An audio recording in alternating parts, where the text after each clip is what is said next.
এই যে ভাই ফুচকা কত করে বিক্রি করতেছেন? এই যে ম্যাম 30 টাকায় 10টা ফুচকা দেওয়া হয়। 30 টাকায় 10টা ফুচকা, আচ্ছা ঠিক আছে দেন। আরে এই যে ম্যাডাম দাম শুনে এরকম করতেছেন, একবার শুধু ফুচকাটা খেয়ে দেখেন, এরকম ফুচকা কোথাও পাবেন না। ও তাই নাকি? আচ্ছা তাহলে খেয়েই দেখি। আরে এই যে দেখুন, আপনাকে একটা ফুচকা দিয়ে দিলাম, সাথে একটু টক দিয়ে দিলাম, একটু খেয়ে দেখুন যে স্বাদ ঠিক আছে কিনা।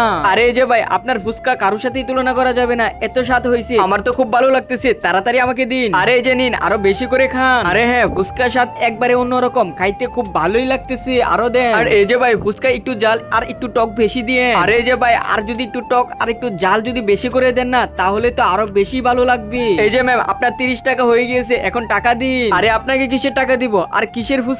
আর আপনি না বলেন ফুচকা খেতে, আমি তো সব ভুলে গিয়েছি। আরে এই যে ম্যাডাম, নাটক করবেন না, তাড়াতাড়ি আমার টাকাটা আমাকে দিন। আরে এই যে ভাই, আমি আপনাকে কিসের টাকা দেব আর আমার বাড়ি কোথায়? আরে এই যে ম্যাডাম, অভিনয় না করে আমার টাকাটা দিন। আরে এই যে কেউ আমাকে নিয়ে যাও। আরে ভাই বুঝলাম না, এটা আবার কেমন মহিলা? বন্ধুরা, এই ছবিটার জন্য ভিডিওতে লাইক সাবস্ক্রাইব করে দাও।